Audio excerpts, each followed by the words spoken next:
दर्शक बंधु बेले बेले सीसीटीवी कैमेरा रे किसी एमिती घटना रेकर्ड हो जाए कि ताहा उपरे विश्वास करने बहुत मुश्किल हो जाता है। आउ जदि एमिती घटना भगवान द्वारे बा कौन भी प्रसिद्ध मंदिर मानक घटी था तो भगवान प्रति आस्था और श्रद्धा और विश्वास अधिक बढ़ी जाता है। किसी एमिती ही घटी उज्जैन विश्व प्रसिद्ध मंदिर श्री महाकालेश्वर भगवान दरबार में यही घटना पूरा दुनिया को आश्चर्यचकित कर देछि। तो दर्शक बंधु प्रकृत में एमती कौन घटी श्री महाकालेश्वर मंदिर में आलोचना करवा यही सत्य घटना विषय से वीडियो को पूरा शेष जाए अवश्य देखंतु। जदि आपण ए पर्यंत आमरी चैनल को सब्सक्राइब करना ताले सब्सक्राइब करी बेल आइकन को दबाई दियंतु ताकि एमती रहस्यमय जानकारी वीडियो आपण को मिल पार। दर्शक बंधु जमीती कि आपण समस्त जानिथिबे कि भगवान शिव केवल मनीष मानकर खाली नुहे बरं पूरा ब्रह्मांड में उपस्थित थिबा देवता राक्षस यक्ष नाग किन्नर एवं भूतप्रेत आदि समस्ते प्रिय अटंती। आउ सेमाने समस्ते भी भगवान शिव को आराधना करिथांती कारण बाबा भोलानाथ कहा सहित भी भेदभाव करती ना तांको समस्ते समान होता। दर्शक बंधु आज समय टेक्नोलोजी समय हो गलानी। आज समस्त पाखरे मोबाइल फोन अच्छी प्रति जगार देखा गले सीसीटीवी देखा मिलता है जो आजिकल एमती विभिन्न प्रकार आश्चर्यचकित वीडियो रेकर्ड होता है। किंतु आमे जो समय विषय कथा होचे से समय सेमिति प्रति जगार सीसीटीवी नथिला। एमती कहवा जदि भारत में सेतेबेले नुआ नुआ करी सीसीटीवी आसीथिला सेथिपाई भारतर विभिन्न जगह मानकरे मुख्य मुख्य जगह देखी सीसीटीवी लगिया जाउथला। आउ श्री महाकालेश्वर मंदिर भी एथिरो अलगा नथिला। वास्तव में कहबा गले किछि समय पूर्व महाकालेश्वर मंदिर गर्भगृह घटिथिबा एक विचित्र घटना समस्त को आश्चर्य कर देइथिला। दर्शक बंधु जमिति कि आपण माने समस्ते जानिथिबे कि दुनिया रे थिबा सबु मंदिर रे राति रे आरती करि सारिबा परे मंदिर कबाट बंद कर दिया जाता है। आ मंदिर सहित संपर्क थिबा समस्त लोक माने मंदिर पूजारी भी एवं कर्मचारी माने भी समस्त निज निज घर को चली जाती।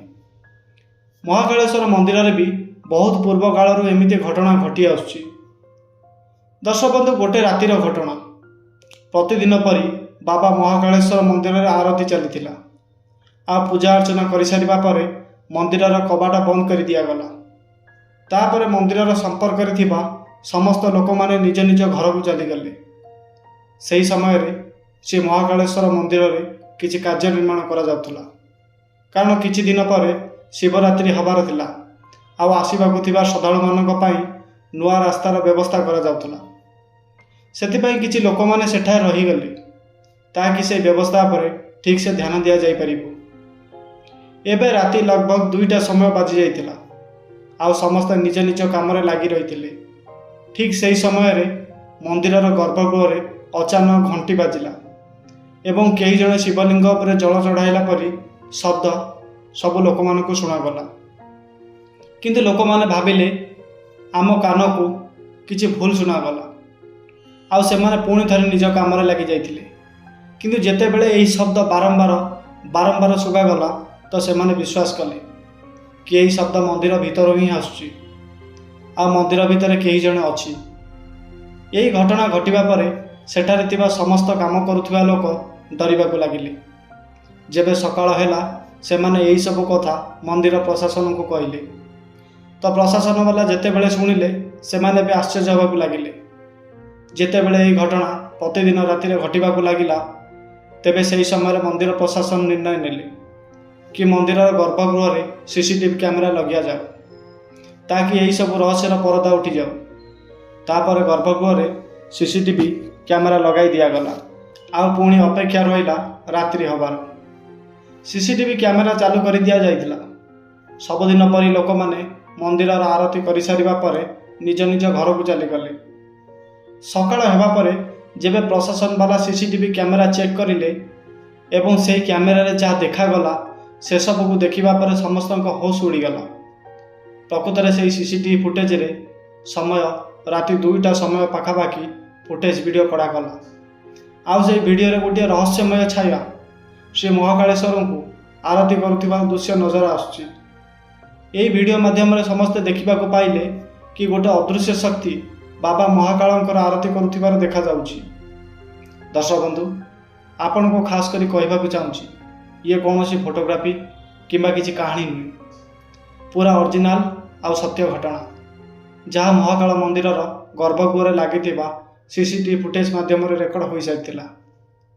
एसबू देखा पर समस्ते आश्चर्य पड़गले, किंतु सेठारे उपस्थित थिबा किछि विद्वानी लोक बुझी सारी कि ये कौन सी मनीष नुहे, बरम कौन सी प्रेतात्मा जी कि स्वयं महाकाल बाबा को निजर मुक्ति पाइबार कामना लगी प्रतिदिन प्रार्थना करने को आसी था।